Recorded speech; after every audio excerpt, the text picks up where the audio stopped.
Good morning dear students, welcome to science class. This is Tanu Kalra, your science teacher. Today we are going to start chapter number 3 and the name of this chapter is fiber to fabric. Means fiber से fabric तक. In this chapter we will study about fibers, fabric, natural fibers, synthetic fibers, yarn to fabric and history of clothing materials. So let's start.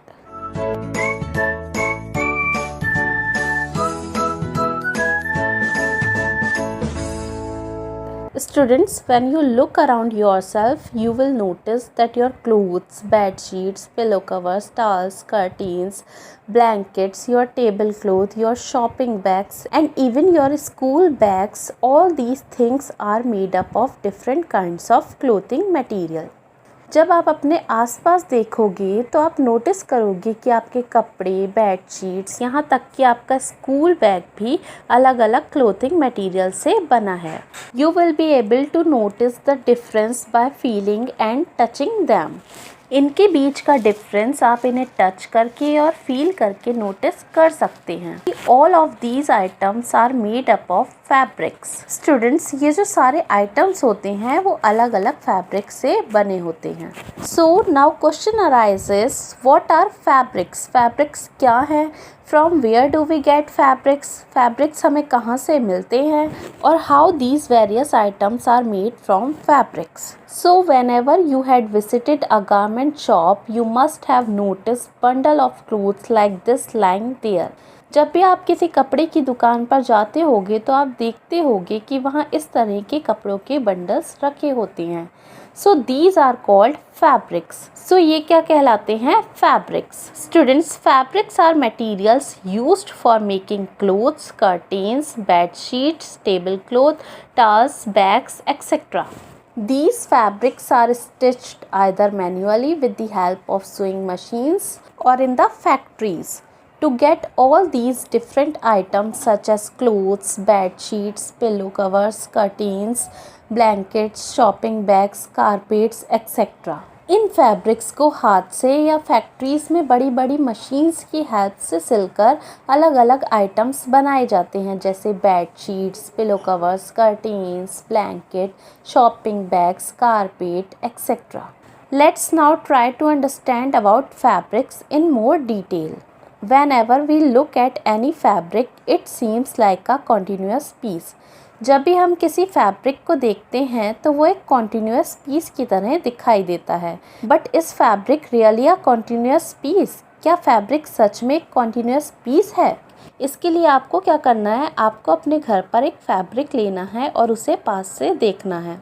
For even more understanding, try taking pictures of a fabric piece by zooming your camera.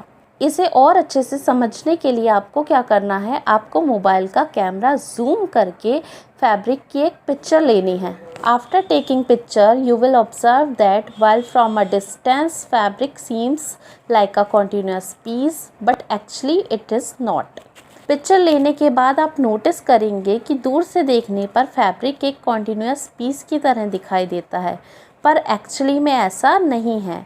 As you observe it more closely, you will notice that fabric is made up of two sets of strands arranged together in horizontal and vertical fashion. So जब आप इसे और पास से देखेंगे तो आप observe करेंगे कि fabric two sets of strand से मिलकर बना है, जिन्हें हॉरिजॉन्टली और वर्टिकली अरेंज किया गया है. So let's find out what these strands are. अब हम देखेंगे कि ये strands किसके बने होते हैं. These strands are called as yarns or threads. Students, ये जो strands होते हैं ये yarn या thread कहलाते हैं. आपने इन yarns को टेलर शॉप पर या अपने घर में भी देखा होगा. To better understand yarns, try taking out a loose thread from any of the edge of the fabric piece. These loose threads are called yarns. Yarn को अच्छे से समझने के लिए आपको क्या करना है? आपको एक कपड़े का पीस लेना है और उसकी एक साइड से आपको एक धागा निकालना है. कपड़े से जो आप धागा निकालोगे उसे ही हम यार्न कहते हैं. So this we can say that fabric is made up of yarns arrange together. So हम कह सकते हैं कि यार्न को एक साथ अरेंज करने पर फैब्रिक बनता है. Now let's try to look at yarns more closely. For this, scratch one end of the yarn which you took from the fabric with your nail and observe it carefully. You will notice that yarn splits into many thinner strands. These small and thinner strands are called fibers. अब आपको उस धागे की एक side को अपने nail की help से स्क्रैच करना है। जब आप उसे स्क्रैच करोगे तो आप देखोगे कि जो यार्न है वो छोटे छोटे स्ट्रैंड्स में डिवाइड हो जाएगा। सो ये जो छोटे छोटे स्ट्रैंड्स होते हैं इन्हें हम क्या कहते हैं? फाइबर। और in other words we can say that fibres are twisted together to make yarn. और दूसरे शब्दों में हम कह सकते हैं कि फाइबर्स को एक साथ ट्विस्ट करके यार्न बनाया जाता है। Now look at your book. Paheli and Bhujo won the first prize in a science quiz competition held at their school. बच्चों, आप ही की तरह 2 स्टूडेंट्स हैं जिनका नाम है पहेली और बूजो। इनके स्कूल में एक कंपटीशन हुआ था जिसका नाम था साइंस क्विज कंपटीशन। उस कंपटीशन में पहेली और बूजो ने फर्स्ट प्राइज जीता। They were very excited and decided to use the prize money to buy clothes for their parents. Prize जीतने के बाद पहेली और बूजो बहुत ही एक्साइटेड थे और उन्होंने डिसाइड किया कि जो भी मनी उन्हें प्राइज में मिली है वो उनके कपड़े खरीदेंगे। और किसके लिए खरीदेंगे? फॉर देयर पेरेंट्स, अपने पेरेंट्स के लिए। When they saw a large variety of cloth material, they got confused. जब वो कपड़े खरीदने के लिए गए तो वहाँ उन्होंने बहुत सी वैरायटीज़ के क्लोथ्स देखे, जैसे कॉटन के, सिल्क के, वूल के, और इतनी सारी वैरायटीज़ देखकर वो कंफ्यूज हो गए। The shopkeeper explained that some clothes or fabrics were cotton and some were synthetic. उन्हें कंफ्यूज देखकर शॉपकीपर ने उन्हें बताया कि कुछ कपड़े कॉटन के हैं जबकि कुछ सिंथेटिक के हैं। He also had woolen mufflers and shawls. इसके अलावा उसकी शॉप पर वुलन मफलर्स और शॉल्स भी थीं। There were many silk sarees as well. इसी के साथ उसकी शॉप पर बहुत सी सिल्क की साड़ी भी थीं। पहेली एंड बूजो फेल्ट वेरी एक्साइटेड। ये सब देखकर पहेली और बूजो बहुत एक्साइटेड हो गए। They touched and felt these different fabrics. वो सभी कपड़ों को टच करके फील करने लगे कि कपड़ा कैसा है, कॉटन का है, सिल्क का है, सिंथेटिक है या वुलन है। Finally they bought a woolen muffler and a cotton saree. Finally उन्होंने वुलन मफलर और कॉटन की साड़ी खरीदी। After their visit to the cloth shop, Paheli and Bujo began to notice various fabrics in their surroundings. जब पहेली और बूजो कपड़े की दुकान से वापस आए तो उनके आसपास जो कपड़े थे वो उन कपड़ों को नोटिस करने लगे। वो उन्हें टच करके फील करने लगे कि कौन सा कपड़ा किस टाइप का है। They found that bed sheets, blankets, curtains, tablecloths, towels and dusters were made from different kinds of fabrics. उन्होंने देखा कि bed sheet, blankets, curtains, table clothes, towels and dusters अलग अलग तरह के फैब्रिक से बने थे। Even their school bags and the gunny bags were made from some kinds of fabric. यहाँ तक कि जो उनका स्कूल बैग था या जो गनी बैग थे वो भी अलग अलग तरह के फैब्रिक से बने थे। They tried to identify these fabrics as cotton, wool, silk और synthetic. उन्होंने इन सभी कपड़ों को कॉटन, वूल, सिल्क या सिंथेटिक में आइडेंटिफाई करने की कोशिश की। Can you also identify some fabrics? क्या आप भी कुछ कपड़ों को पहचान सकते हैं? सो इसके लिए यहाँ एक एक्टिविटी दी गई है।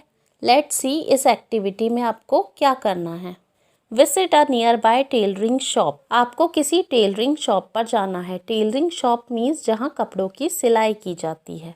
Collect cuttings of fabrics left over after stitching. वहाँ जाकर आपको क्या करना है? कपड़ा सिलने के बाद जो कटिंग बच जाती है शॉपकीपर से पूछकर उसे कलेक्ट करना है। Feel and touch each piece of fabric. उसके बाद आपको उन कपड़ों के पीसेस को टच करके फील करना है।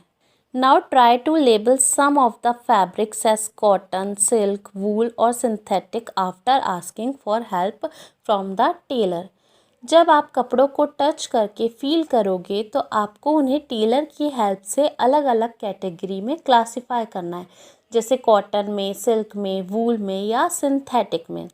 जब आप एक कपड़े को टच करोगे तो उसके बाद आपको क्या करना है, आपको टेलर से पूछना है कि कपड़ा कौन सा है। टेलर आपको बताएगा कि वो कपड़ा कॉटन का है, वूल का है, सिल्क का है या सिंथेटिक है। जैसे अगर आप कॉटन के कपड़े को टच करने के बाद टेलर से पूछोगे कि ये कपड़ा कौन सा है, तो वो आपको बताएगा कि ये कपड़ा कॉटन का है, जिससे आप नेक्स्ट टाइम जब कॉटन के कपड़े को टच करोगे तो आपको अपने आप पता चल जाएगा कि ये कपड़ा कॉटन का है। सो इसी तरह से आपको अलग अलग कपड़े के पीसेस को टच करना है और उन्हें आइडेंटिफाई करना है। Do you wonder what these different fabrics are made of? When you look at any fabric, it seems a continuous piece. Now look at it closely. What do you notice? ये मैंने आपको पहले ही explain कर दिया है कि जब हम किसी फैब्रिक को देखते हैं तो वो हमें एक कॉन्टीन्यूस पीस की तरह दिखता है, बट एक्चुअली में वो एक कॉन्टीन्यूस पीस नहीं होता, बल्कि वो 2 सेट्स ऑफ स्ट्रैंड से मिलकर बना होता है, जिन्हें हॉरिजॉन्टली और वर्टिकली अरेंज किया जाता है। Now look at activity 2. Select a piece of cotton fabric you labelled in activity 1. अब आपको क्या करना है, एक्टिविटी 1 में आपने जो फैब्रिक के पीसेस कलेक्ट किए थे उनमें से आपको कॉटन का पीस लेना है। Now try to find a loose thread और yarn at the one of the edges and pull it out. अब आपको उस कपड़े की एक साइड से एक धागा निकालना है। If no loose yarns are visible, you can gently pull one out with a pin or a needle. अगर धागा लूज नहीं है और ईजिली नहीं निकल पा रहा है तो आपको पिन या सुई की हेल्प से उस कपड़े में से धागा निकालना है। We find that a fabric is made of yarns arranged together. इससे हमें पता चलता है कि जो फैब्रिक होता है, जो कपड़ा होता है, वो यार्न से मिलकर बना होता है। यार्न्स को वर्टिकली और हॉरिजॉन्टली अरेंज करके फैब्रिक बनाया जाता है। Now question is what are these yarns made of? ये जो यार्न होती हैं वो किसके बने होते हैं? सो इसके लिए हम एक्टिविटी 3 देखेंगे। Take out a yarn from a piece of cotton fabric. आपको कॉटन के कपड़े का एक पीस लेना है और उसमें से आपको एक धागा निकालना है। Place this piece of yarn on table. अब आपको उस धागे को टेबल पे रखना है। Now press one end of the yarn with your thumb. और आपको उस धागे की एक साइड को अपने थंब से प्रेस करना है। Scratch the other and of the yarn along its length with your nail. और धागे की जो दूसरी साइड है उसे अपने नेल की हेल्प से स्क्रैच करना है। Do you find that at this and the yarn splits up into thin strands? जब आप उसे स्क्रैच करोगे तो आप देखोगे कि जो यार्न होगा वो छोटे छोटे स्ट्रैंड्स में डिवाइड हो जाएगा। सो ये जो छोटे छोटे स्ट्रैंड्स होते हैं इन्हें हम क्या कहते हैं? इन्हें हम कहते हैं fibre. So these are fibres. Now we can understand that fabrics are made up of yarns and yarns are further made up of fibers. So अब हम कह सकते हैं कि फैब्रिक जो होता है वो यार्न से मिलकर बना होता है और यार्न फाइबर से मिलकर बनता है। That's all for today. Thank you. God bless you all.